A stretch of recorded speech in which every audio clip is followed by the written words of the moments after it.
Boa noite, meus irmãos. Que a paz do nosso Mestre se faça em nossos corações. Hoje estamos aqui mais um domingo para seguirmos o estudo do Evangelho segundo o Espiritismo.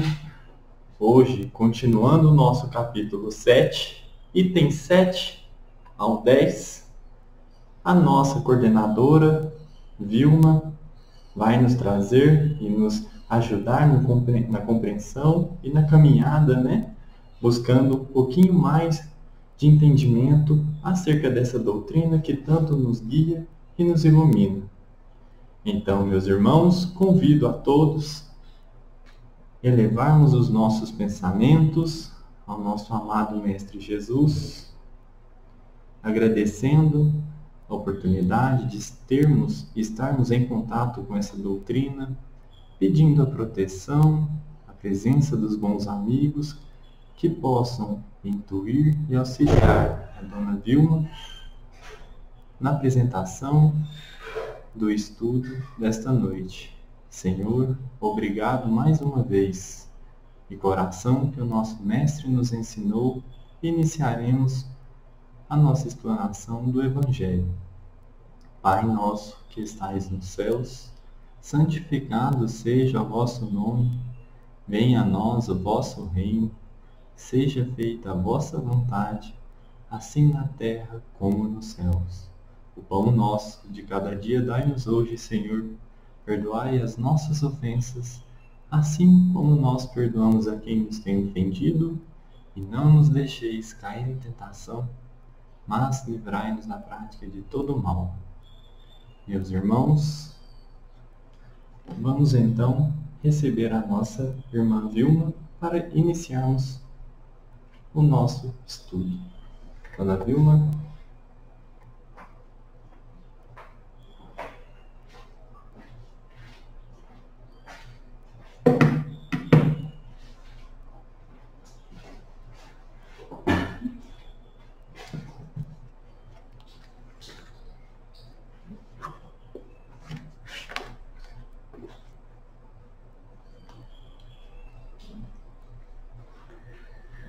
Boa noite, meus irmãos. Que a paz e o amor do Mestre Jesus nos envolva, que os benfeitores espirituais nos auxiliam na explanação e na compreensão desse estudo. Como já foi dito, nós estamos no capítulo 7 do Evangelho segundo o Espiritismo. Bem-aventurados os pobres de espírito. Os itens de 7 a 10, mistérios ocultos aos sábios e prudentes. Bem, é uma passagem do Evangelho de Mateus. Eu gosto sempre de ler o texto do Evangelho para a gente situar bem e não perder o sentido das frases e das palavras. Se me dão licença, está assim: naquele tempo, respondendo, disse Jesus: graças te dou a ti, Pai, Senhor do céu e da terra, porque escondeste estas coisas aos sábios e prudentes e as revelastes aos simples e pequeninos. Mateus, capítulo 11, versículo 25. Muito bem, parece estranho, né? Jesus felicitando porque o Pai ocultou, escondeu algumas coisas de uns, mas revelou estas mesmas coisas a outros. Será que o Pai faz esse tipo de distinção? Será que o Pai, Deus nosso Pai, tem preferência por alguns em detrimento de outros? Às vezes, lendo o Evangelho, às vezes a gente encontra algumas coisas que parecem meio estranhas. Há uma outra passagem ainda em Mateus nesse mesmo sentido. Não está no estudo de hoje, mas é bom a gente fazer essa referência para a gente ver as aparentes contradições que a gente encontra, mas a gente estudando, a gente vai compreender cada uma delas. Jesus ensinando, dando instruções, esta outra passagem que está também em Mateus, consta que, num dado momento, Jesus dava instruções para os discípulos e dizia: ide e pregai, mas não tomei rumos aos gentios e nem entrais nas cidades dos samaritanos. Ide primeiro em busca das ovelhas desgarradas da casa de Israel e anunciai o reino de Deus. As duas têm o mesmo sentido, equipara os gentios e os samaritanos aos sábios e prudentes. E, por sua vez, os pequeninos às ovelhas desgarradas de Israel. Mas será que Jesus também fazia diferença, pedindo para os discípulos ensinar as ovelhas, buscar as ovelhas e não entrar nas casas dos gentios, dos samaritanos? Jesus excluía esses povos, esses irmãos? Nós sabemos que Deus é nosso Pai, misericordioso, justo e bondoso. Fica difícil da gente acreditar, mas Jesus disse isso mesmo, está nos evangelhos. O evangelho de Mateus é um dos evangelhos que mais mostra, que mais prova que Jesus era o Messias, o Filho de Deus. Será que ele fazia exclusão? Preferia uns aos outros? Escolhia ensinar uns e não ensinar outros? No que reside o princípio da justiça, se não tratar igualmente os iguais? Não somos todos filhos de Deus? Não somos irmãos? Não há contradição aqui. Nem Deus, nem Jesus não faz nenhuma exclusão, não faz nenhuma distinção. Em a Gênese, no capítulo 22, no item 31, cujo título é Há um só rebanho e um só pastor. Um só rebanho quer dizer, isso significa dizer que todos os povos, todas as nações estarão um dia reunidos numa mesma crença. É bom a gente imaginar que um dia estaremos todos crendo nas mesmas coisas, com o mesmo pensamento, com o mesmo desejo de fazer o bem, de seguir Jesus, porque a verdade é uma única. Então, um dia, a gente pode pensar que isso está muito distante, mas será assim. Por isso que a gente não pode perder nem a fé e nem a esperança. Jesus veio para todos e ele disse, um dia será assim. Um dia todos nós cremos nas mesmas coisas, na mesma verdade, que é o Evangelho de Jesus. Prova disso é a doutrina espírita, né, que guarda essa universalidade. Tudo que Jesus disse, ele disse para todos, igualmente. O que é bom lembrar é que, quando Jesus veio, quando ele pregava, ele veio para todos, para a humanidade. Mas nem todos o receberam. O que importa lembrar é que alguns o receberam, abraçaram e seguiram.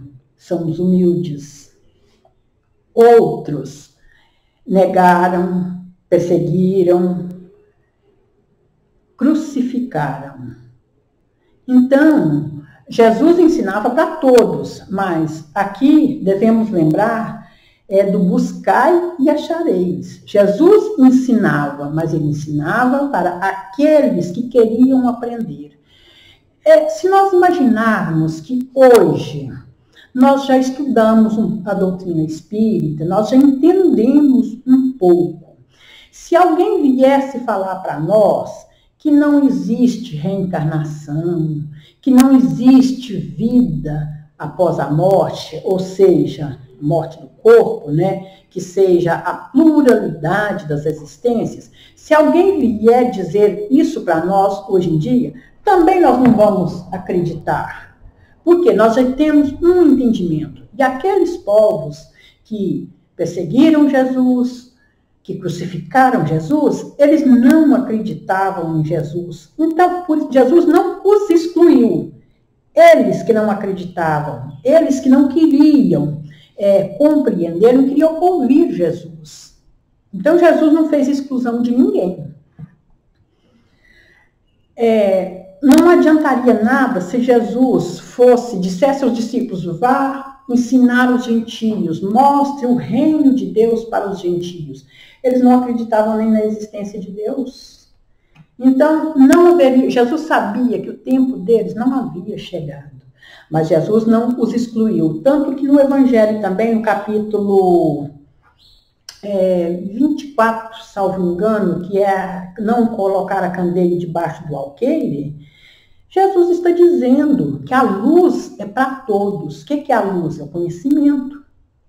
É a doutrina do Cristo, é o Evangelho do Cristo, é o que ele trouxe, o que ele veio nos ensinar, é para todos. Mas, se não quiser ver, aquele que não quiser ver, não vai ver. É mesmo que mostrar a luz para um cego.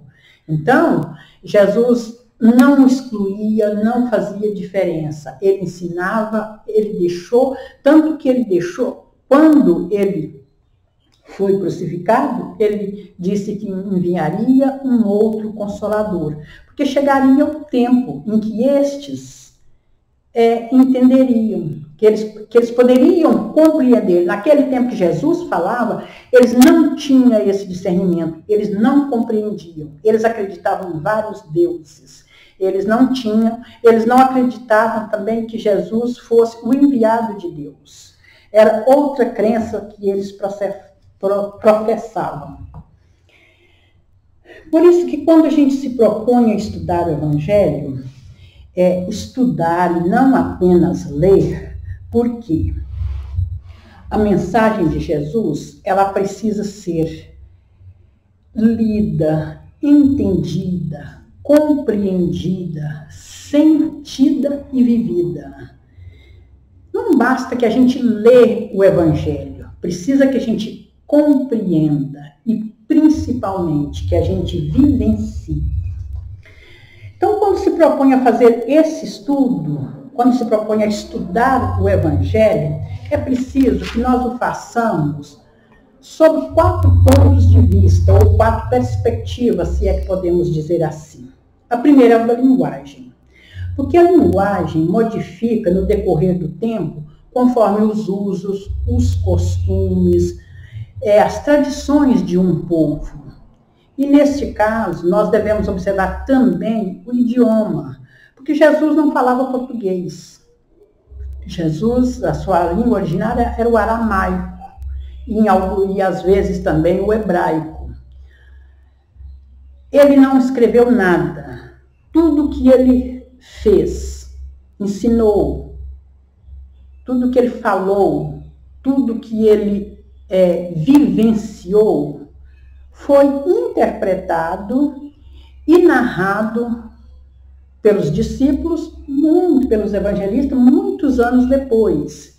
E muito provavelmente, pelo menos o Novo Testamento, ele foi narrado, ele foi escrito, em primeiro, no grego. Então já não era nem aramaico, nem hebraico. O Velho Testamento, sim, me parece, não tenho muita certeza, mas acho que foi escrito em aramaico e alguma coisa em hebraico. Mas o Novo Testamento foi escrito em grego. Então, as traduções vão sofrendo, às vezes, alterações. Nós podemos, mesmo a tradução do português, existem algumas diferenças de tradutor para tradutor, de editor, de alguma editora. Por exemplo, essa passagem de Mateus que nós estamos analisando, algumas traduções dizem sábios e prudentes. Outras dizem doutos e prudentes. Outras dizem sábio e inteligente. Não é uma diferença substancial, é uma diferença apenas de palavras. Mas, assim, de palavra em palavra, às vezes pode mudar o sentido. Por isso que a leitura do Evangelho é preciso que seja bem analisada e bem entendida. Por isso que Kardec sempre ensinou também o bom senso. Alguma coisa, quando a gente lê que Jesus tem aquele capítulo que fala moral estranha, fala odiar pai e mãe.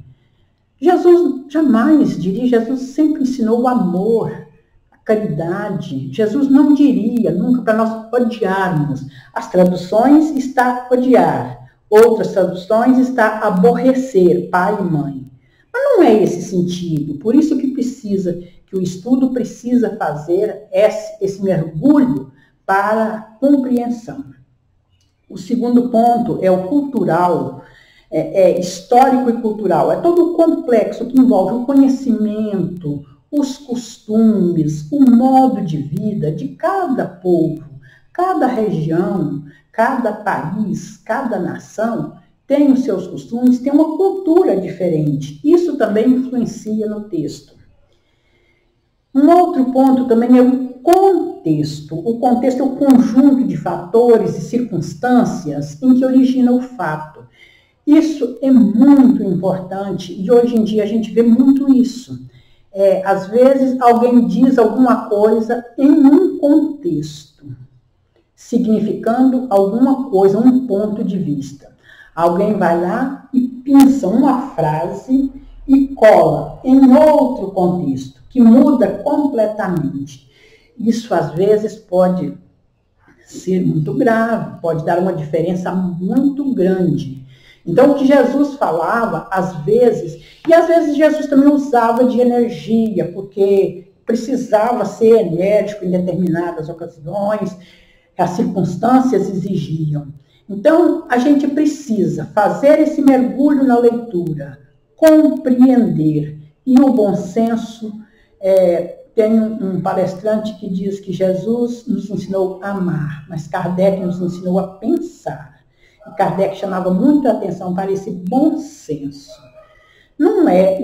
O bom senso, jamais Jesus mandaria odiar pai e mãe. Então, tem essas coisas a observar na leitura, no estudo do Evangelho. E tem um quarto ponto, por último, e não menos importante, que é o espiritual.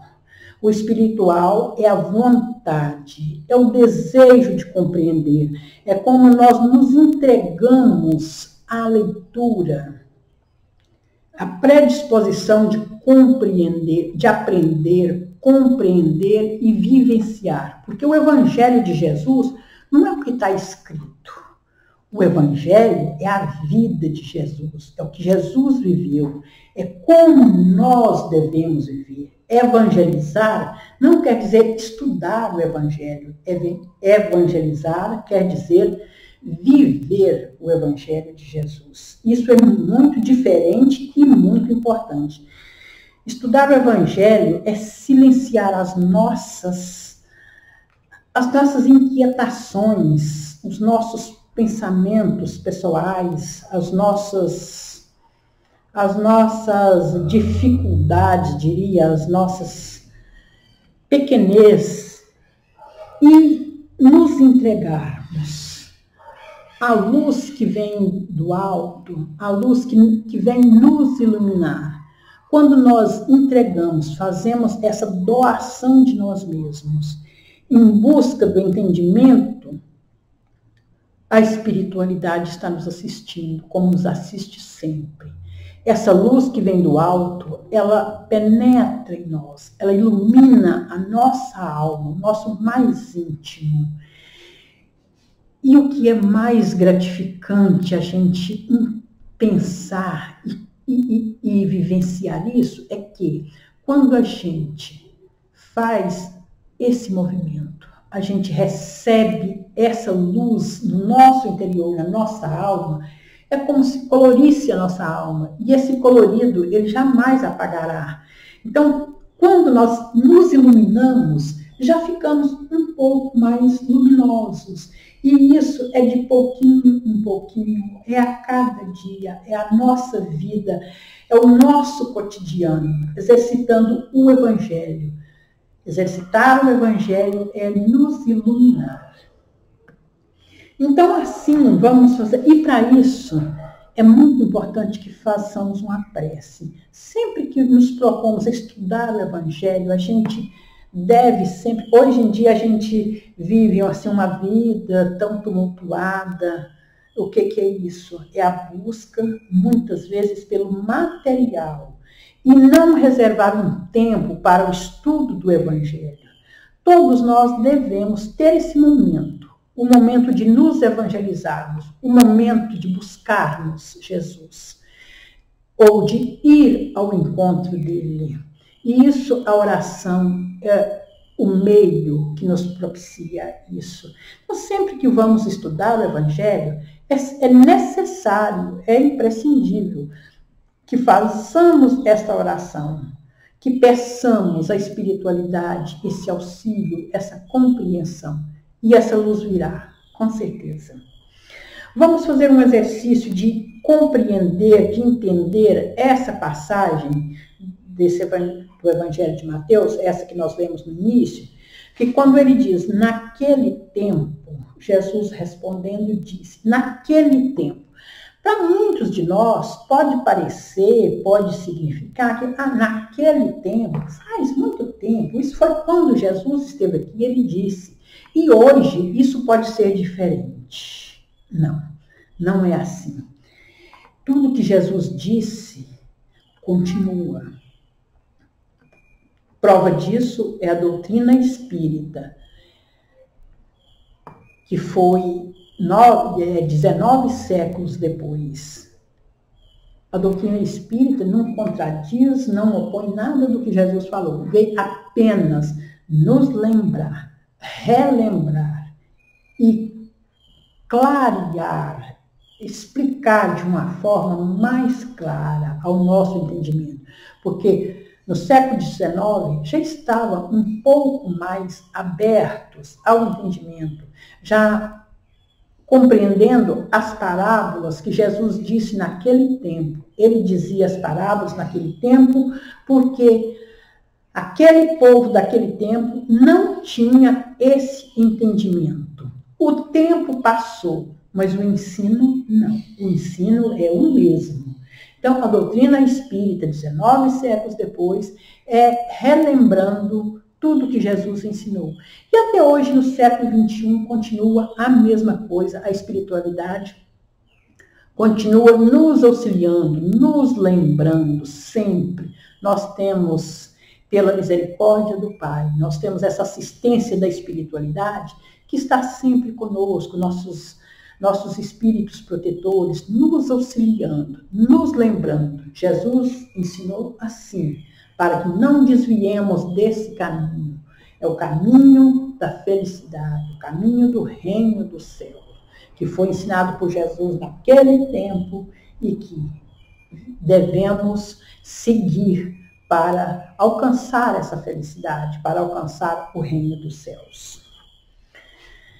Quando ele disse, ocultaste estas coisas aos sábios e prudentes.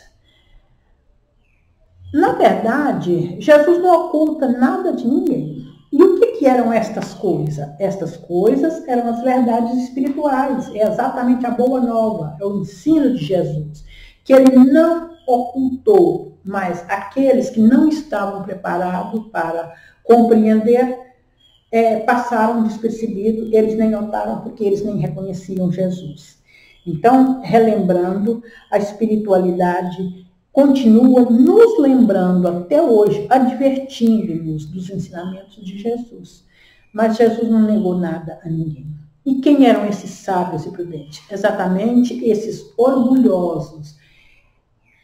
Os sábios, eles eram sábios no sentido assim, da intelectualidade, eram os doutores da lei, eram as pessoas mais intelectualizadas da época, mas estavam tão envolvidos com a sua, no seu orgulho, no seu poder, que eles achavam que eles não precisavam saber mais nada, eles não buscavam compreender mais nada, não criam nem na existência de Jesus, não cria que Jesus era o enviado de Deus, que Jesus veio ensinar Para eles, Jesus não sabia, não tinha esse poder de nos ensinar.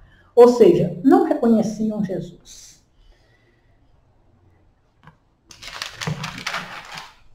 Estes sábios e prudentes, eles são assim. E isso existe até hoje. Existem as pessoas, hoje em dia, nossos irmãos, que ainda não acreditam, não se ocupam da espiritualização, não acreditam nos ensinamentos de Jesus, acha que isso é coisa que não tem nenhuma significação, acha que não precisam disso, se acham autossuficientes, não busca a espiritualização porque acha desnecessário. Ainda estão num estágio diríamos, de ignorância. E às vezes pessoas cultas, intelectualizadas, mas a intelectualidade nem sempre anda junto com a moralidade. E isso buscar o estudo do Evangelho, os ensinamentos de Jesus, é que nos ensina a nossa transformação moral, ensina os valores espirituais. E esses sábios e prudentes, que são os orgulhosos, eles ainda não chegaram nesse estágio de conhecer. Isso porque lhes falta a humildade. Se nós lembrarmos no estudo do domingo passado, foi falado da humildade. É uma virtude. Jesus sempre falou de amor e caridade. Mas amor e caridade tem tudo a ver com humildade. Não se ama e não se faz caridade se não tiver humildade. Então, eram os pequeninos. Quem que era? Jesus, às vezes, referia esses pequeninos como os humildes, como sendo os pequeninos. À medida que o orgulho envaidece, torna as pessoas incrédulas, porque às vezes eles não entendiam, não queriam saber dos ensinamentos de Jesus, porque eles não acreditavam. E a incredulidade vamos dizer assim, é o produto do orgulho, da vaidade, da grandeza que se acham,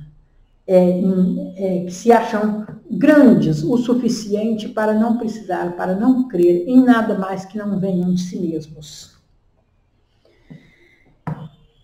Então, os pequeninos são os humildes e os sábios e prudentes são os grandes, os orgulhosos, grandes que eles se acham grandes. E para concluir, nós devemos fazer esse mergulho, esse entendimento de saber que é na humildade que nós vamos compreender o Evangelho de Jesus, é na humildade que nós vamos conquistar a nossa felicidade, o reino dos céus.